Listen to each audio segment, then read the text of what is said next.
ఎడారిలో సెలయేర్లు జూలై 19వ తేదీ. తండ్రి నాకు అనుగ్రహించిన గిన్నెలోనిది నేను త్రాగకుందునా? యోహాను సువార్త 18వ అధ్యాయము 11వ వచనం.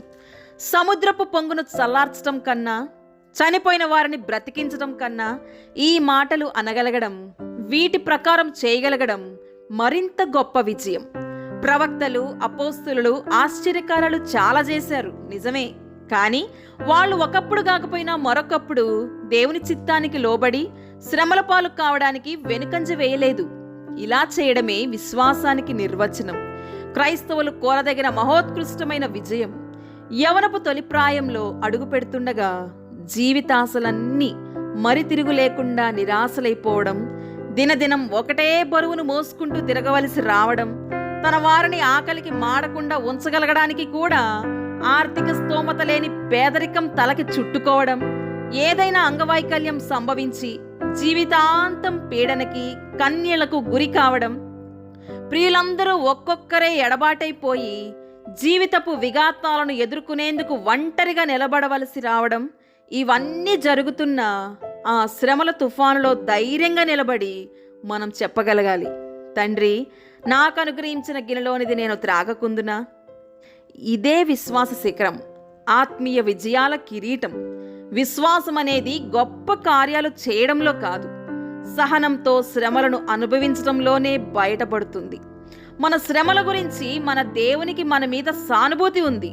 ఎందుకంటే ఆయన శ్రమలను అనుభవించిన రక్షకుడు.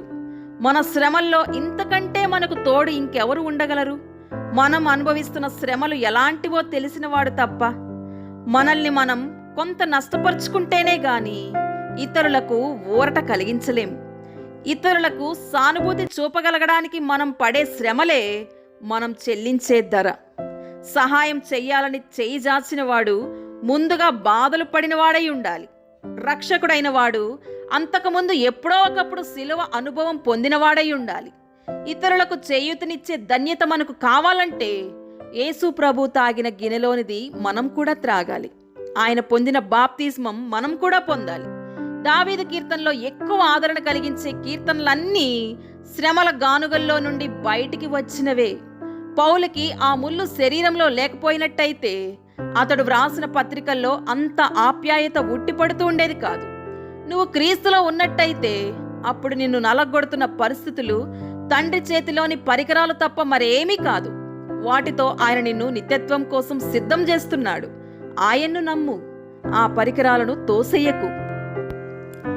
కష్టాల్ని చూసి తప్పుకుపోతాం, నిజమే, నమ్మశక్యం కాదు గాని వెనకాల వాటిని ఆనుకొనే దీవెనలను నడిచి వస్తున్నాయి. శ్రమల బడిలో పట్టాపుచ్చుకునే వాళ్ళు చాలా కొద్దిమంది. దేవుడి మాటలను దీవించునుగాక. ఆమేన్.